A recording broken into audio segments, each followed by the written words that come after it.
Seja bem-vindo ao canal Coração Tricolor.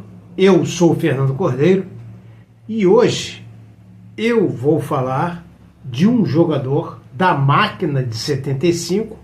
Mas por quê? Porque no vídeo anterior, nesta série de vídeos que eu estou fazendo sobre a máquina de 76, por causa dos 50 anos da máquina de 76, eu falei exatamente de quem? Mário Sérgio, Dirceu e Manfrini. O vídeo foi basicamente sobre o Dirceu. Foi praticamente um vídeo sobre o Dirceu. Apesar de eu ter falado bastante e comparando o futebol de Dirceu com o futebol de Manfrini e o futebol de Mário Sérgio.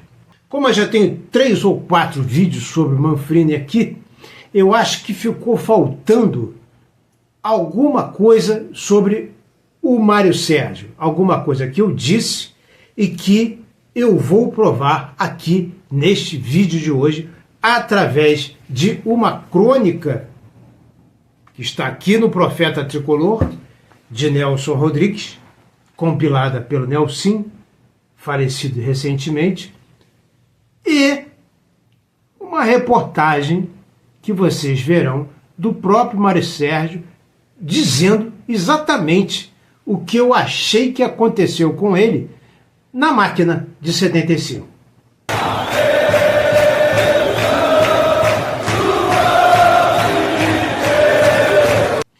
Bom, meus amigos, então o Mário Sérgio foi um jogador que demorou a amadurecer no futebol. Aquele Mário Sérgio do que na época se chamava Mundial Interclubes, né? E vencido pelo Grêmio, com Renato Gaúcho no time, De Leon, etc. e tal, que deu aquele show de bola, aquele Mário Sérgio que comia bola no São Paulo, no Internacional, começou a jogar a partir de 79 com o Falcão no Internacional, sendo campeão lá, invicto, em 79. Aquele Mário Sérgio, em 75, na máquina, ele já tinha toda a habilidade, mas o seu futebol não estava pronto ainda como já estava o do Dirceu. Por exemplo, o Dirceu era, infelizmente, os 3 que eu comparei são falecidos. O Dirceu era 2 anos mais novo que Manfrini e Mário Sérgio. O Dirceu era de 1952, Manfrini e Mário Sérgio de 1950. Manfrini e Dirceu já estavam prontos na Copa de 74. O Manfrini quase foi, não foi porque foi cortado, porque teve uma contusão. E o Dirceu foi e jogou 4 partidas na Copa de 74. E o Mário Sérgio não era um jogador pronto. Era um jogador que ainda tinha uma certa insegurança. Existem algumas pessoas que demoram mais. O próprio Platão, por exemplo, só foi fazer sucesso, dizem, aos 80 anos. Schopenhauer, outro filósofo, idem. Tá? As coisas acontecem mais cedo para uns, mais tarde para outros. E para o Mário Sérgio aconteceu mais tarde. Mas, que no meu modo de ver, houve uma insegurança dele ao vir, se não me engano, da Bahia, direto para a máquina tricolor, aqui no Rio de Janeiro, apesar dele ter já jogado quando jovem, talvez no infanto ou no infantil, futebol de salão no Fluminense, talvez isso mesmo tenha feito com que ele, caramba, Fluminense, uma coisa a corrigir do vídeo anterior. Eu falei que talvez ele tenha não se sentido muito bem diante de tantas estrelas da máquina, como Fulano, Beltrano, Cicrano e Paulo César Caju. Mas o Paulo César Caju, em maio, é que ligou para o doutor Francisco Horta, sabendo que o Horta estava contratando geral e o Paulo César queria vir embora do Olympique de Marseille para o Brasil, de preferência para o Fluminense, para jogar do lado do Rivelino. Então, o Paulo César ele só foi estrear por volta de junho. Eu tenho aqui, já vou ler para vocês a data da estreia do Paulo César no Fluminense. Foi no 3º turno do Campeonato Carioca. Então o Mário Sérgio jogou todo o 1º turno e todo o 2º turno. E o Paulo César Caju ainda não estava no Fluminense. Mas ele tinha Félix, da Copa de 70, tinha Toninho Baiano, que era um jogador consagrado, Silveira, Assis, uma zaga conhecidíssima e poderosíssima, falada no Brasil inteiro, campeã também brasileira em 70, e Marco Antônio, que foi também para a Copa de 70. Tinha Zé Mário no meio-campo, que era um grande jogador, e aí tinha Kleber, que era o titular da posição, e Rivelino. Tinha um Búfalo Gil, às vezes entrava o Cafuringa, e pasmem, às vezes ainda entrava o Wilton, o velho Wilton, daquela que é considerada uma das maiores gerações vencedoras de 69 a 74, que ganhou justamente o Brasileiro de 70. O Wilton que revezava com o Cafuringa. Então, o Wilton e o Cafuringa, em 75, ainda estavam no Fluminense. Mas o Gil era o dono da posição. E aí, no comando do ataque, o Manfrini, e na ponta esquerda, era o titular para ser o Mário Sérgio. Mas eu acho que não só o Mário Sérgio, ele se sentiu encabulado, como também ele teve um osso duro de roer na posição, que é um jogador muito pouco falado, que é o Zé Roberto. Zé Roberto, tricolor, de coração, não é? Ponta esquerda, bom jogador, e que foi, se eu não me engano, aquele cara que, quando Pedro Queixudo foi para o Flamengo, falou assim: rapaz, não faça isso, você não sabe o que você está fazendo, você está estragando uma idolatria. Se eu não me engano, foi o Zé Roberto quem disse isso. Agora, eu acho que o pior de tudo foi exatamente o que o Zé Roberto fez com o Mário Sérgio. Não largou o osso. Tipo o Arana está passando agora com o René. Veio para ser titular e o René não larga o osso. Está jogando pra caramba. Exceto pela última partida contra o Vasco. O Mário Sérgio teve esses problemas no Fluminense, chegar assim para uma máquina, né? E o Horta também era um cara que era um presidente carnavalesco, né? Um departamento de marketing de um homem só, e isso fez com que o Mário Sérgio realmente ficasse um pouco assim intimidado, jogando nessa máquina tão falada e tão consagrada pela imprensa tricolor, que fez com que o Mário Sérgio se segurasse um pouco, se intimidasse um pouco. Eu vou ler aqui para vocês o seguinte, uma crônica do Nelson Rodrigues, só uma parte, tá? Fiquem calmos e não pulem o vídeo. Ó. Divertido horror. Prestem bem atenção, hein? Nelson Rodrigues, como ele não deixava passar em branco a indiferença da crônica esportiva que não fosse a Flupress, não é? Se é que Flupress existe, Flupress que eu conheço é o canal do Lúcio Massaferri, não é? Tá vendo, Lúcio, como eu falo de você? Quer ver você falar do meu canal aí também, no seu, hein? Vamos lá. Vamos ao que o Nelson Rodrigues fala. No episódio, porém, de Rivelino, a crônica comportou-se de maneira estranhíssima. Vejam vocês, né? Episódio da compra espetacular do Rivelino. Sem dinheiro. Por interesse profissional, devia receber o maravilhoso craque com papel picado, serpentina e casca de tangerina. Assim exigia o puro instinto de conservação. Mas aí é que está. Se há um instinto em via de extinção na crônica, é justamente o de conservação. Crônica, obviamente, esportiva, a qual ele se refere aqui. E aí, o Nelson Rodrigues, Profeta Tricolor, no livro Profeta Tricolor, segue dizendo o seguinte: eu queria dizer duas palavras sobre Mário Sérgio, que é outro assunto tricolor. Não há dúvida de que, com um único jogo, ele conquistou a torcida pó de arroz. Definiu-se como um craque num instante em que, do meio da rua, chutou em gol. O sujeito que faz isso demonstra várias qualidades de craque: coragem, confiança em si mesmo e na própria estrela, assim como certeza na potência do próprio chute. O jogador medíocre só se atreve ao gol quando pode entrar com bola e tudo. A propósito de Mário Sérgio, eu gostaria de fazer a seguinte observação.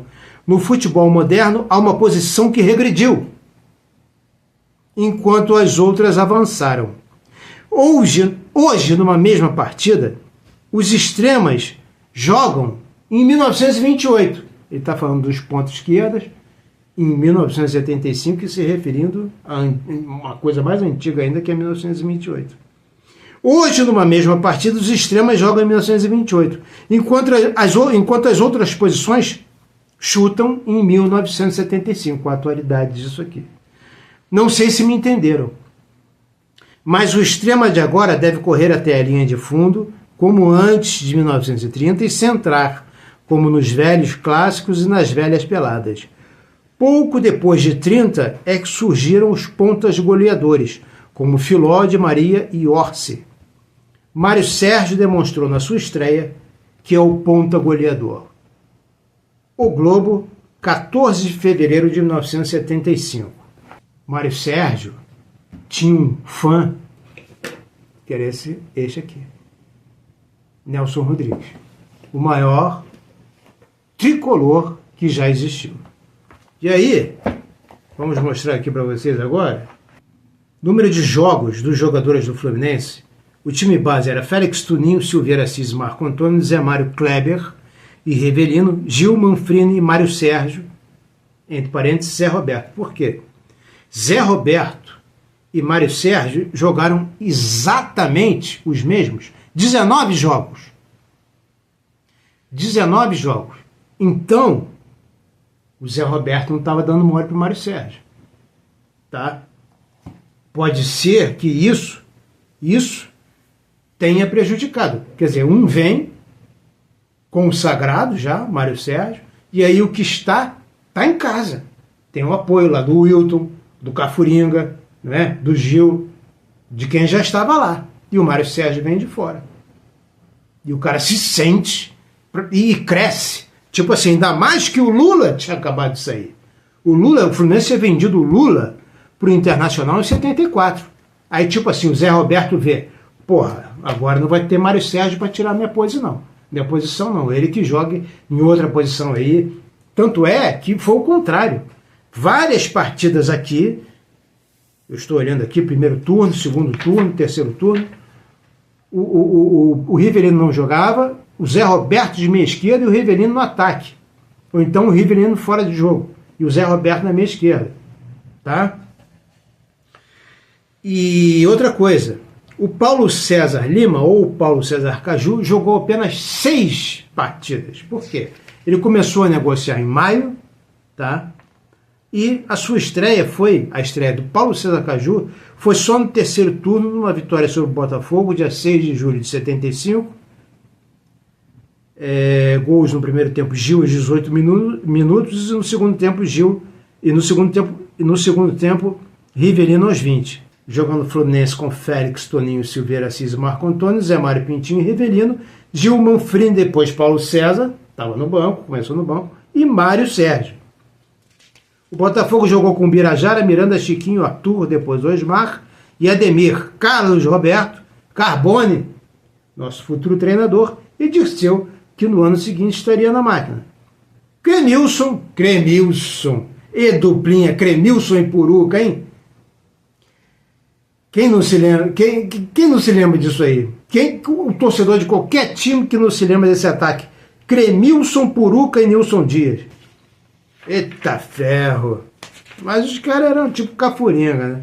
Ou seja, sabiam do arriscado, mas não tinham todos os fundamentos, vamos dizer assim, né? Cafuringa driblava como Garrincha, mas para acertar um chute a gol era um sacrifício. Vocês sabem quantos gols o Mário Sérgio fez pelo Fluminense? Mário Sérgio fez um gol com esta camisa aqui, ou com a branca, tá? Manfrini fez 16 gols, Gil e Rivelino 11, Kleber 6, Marco Antônio Silveira 2, Erivelto, Mário Sérgio, Paulo César Caju e Zé Roberto, um gol cada. Então, até em número de gols, ele empatou com o Zé Roberto. Nem nisso o Zé Roberto deu mole para o Mário Sérgio. E o gol do Mário Sérgio foi no segundo tempo, dia 3 de maio de 75, no Maracanã. Juiz Aloysio Felisberto da Silva, público de 15.943 pagantes. Aos 13 minutos, Mário Sérgio fez o gol. E aos 34, Ivo Sodré empatou para o São Cristóvão. Kleber foi expulso. O Fluminense jogou com Roberto, Tuninho, Silveira, Edinho e Carlinhos, Kleber, Zé Mário e Erivelto, Gil, Luiz Alberto, depois Pintinho, Zé Roberto, depois Mário Sérgio. Então o Zé Roberto deve ter se contundido, né? Porque o gol foi no primeiro tempo, já se contundiu rápido e o Mário Sérgio entrou e fez o gol. E o São Cristóvão jogou com Jair, Júlio, Nélio, Neném e Peixinho, Badu, Ivo, Sodré e Elvésio, depois Padeirinho, Senna, Zequinha e Madeira, depois Nilson. Só queria mostrar uma coisa aqui para vocês interessante, que é o seguinte: além do Wilton, um Fluminense e Bom Sucesso, em 26 de março de 1975, nós vencemos por 1-0, gol de Manfrini no segundo tempo, 1 minuto de jogo. O Fluminense jogou com Félix, Zé Maria. Hein? Quem se lembra do Zé Maria? Fez um golaço contra o Atlético Mineiro, hein? Ou contra o Palmeiras. Deixe aqui em seus comentários precisos e preciosos. Que fim levou o Zé Maria? Silveira, Assis e Marco Antônio. Zé Mário, Kleber e Zé Roberto de meia esquerda. Gil, Manfrini depois de Cafuringa e Rivelino na ponta esquerda. Bom Sucesso, Valdir, Miguel, Nilo, Nilson e Carlos Alberto. Silva, Cabral e Marco Antônio. Naldo, prestem atenção, Mickey e Samarone, no Bom Sucesso em 75. Quem estava lá na arquibancada deve ter doído, né? Ver esses dois caras no Bom Sucesso. Mas é isso, meus amigos. Fiquem agora aí com a entrevista do Mário Sérgio, tá? Em que ele vai dizer exatamente o que eu falei nesse vídeo e no vídeo anterior. Mário Sérgio depois virou um cracaço e que tinha vaga na seleção brasileira. Saiu da Bahia e foi chamado por Francisco Horta para participar do esquadrão do Fluminense. É isso? E cheguei, como foi sua passagem pelo Fluminense? Cheguei vindo de um lugar onde eu era o maior ídolo, acostumado a ser o centro das atenções, e cheguei num clube onde eu era um mero coadjuvante, onde existiam grandes estrelas. Isso me deixou um pouco confuso e eu muitas vezes, talvez até decepcionado. E eu muitas vezes me excedi no meu comportamento, talvez fosse até em função dessa falta de atenção. E essa seria a sua grande chance naquela época, você considera? Seria a grande chance de chegar até a seleção tão almejada, mas não aconteceu e a frustração foi maior ainda. E o Mário Sérgio Reverente? Tem algumas histórias engraçadíssimas na sua carreira, não tem ali dentro do Fluminense mesmo? Muitas lendas. Você sabe que quando você joga futebol e convive com jogadores, eles, não porque queiram te criticar, mas por carinho, por amizade, eles sempre aumentam as coisas para valorizar mais os contos, mas não passam de lenda. Essa história é lenda ou é verdade? O Fluminense precisava vencer uma partida de qualquer maneira. Antes, Francisco Horta tinha duvidado da categoria de Mário Sérgio. O Fluminense venceu, parece-me, por 3-0. Aí ele foi 3-1. Foi cumprimentar você no vestiário e parece que você puxou o juiz, o doutor Francisco Horta, para o chuveiro. É lenda ou é verdade? Assim, não foi bem assim, não foi puxei para debaixo do chuveiro. Dá a impressão que eu puxei e molhei o homem todo. Não é nada disso. Eu tomei a atitude de um homem ofendido, porque eu, na época, um chefe de família, pai de filhos, e ser chamado de moleque, eu não achei justo. E achei menos justo ainda, depois de ele ter dito isso tudo, vir me cumprimentar. Mas aí Mário Sérgio não conseguiu ficar no Fluminense. Por quê? Eu não consegui ficar no Fluminense porque na época eu era um jogador que reivindicava a condição de titular. E contrataram o Paulo César Paulo César Lima, excelente jogador, e isso me prejudicou bastante em termos de titularidade, porque sem dúvida alguma na época, e como hoje Você também... se considerava o melhor jogador do Brasil na época? Não, absolutamente. Nunca me considerei melhor que ninguém. Tem uma história com seu filho, hoje ele está com quantos anos? 7 anos. O nome dele? Fernando. Fernando. Uma história com o Fernando que uma vez, olhando os jogos da seleção, ele falou: papai, você não é craque, porque você não joga na seleção. Hoje o Fernando acha o Mário Sérgio craque? Não, ele não acha. Ele acha que eu sou um jogador de seleção brasileira, mas craque, ele, por ser um expert em futebol, ele nunca achou. Sorte sua, sorte do torcedor brasileiro. Para o futebol, pouco conta o fato de Mário Sérgio não ter maiores amores pela bola. Sua consciência profissional foi mais forte e até, quem sabe, mais eficiente. Sua vontade de vencer na vida acabou premiando o futebol com um craque fora de série. Um craque tão fora de série que só conseguiu ser realmente reconhecido justamente quando nada mais se esperava dele. Um jogador que sempre tentou se impor e hoje tem certeza de que venceu. Valeu a coragem de nunca ter tido medo de enfrentar o mais poderoso dirigente, de sempre contestar. Valeu o sacrifício de carregar nas costas uma injusta imagem de marginal. Se você gostou desse vídeo, deixe o seu like, inscreva-se no canal, ative o sininho da notificação, mas deixar o like é tão importante quanto ativar o sininho da notificação. E pense aí em transformar-se em um membro do canal por apenas R$5 ao mês ou dar um valeu demais, que é esse coraçãozinho que está aparecendo aqui embaixo. Saudações tricolores, até o próximo vídeo, live ou short.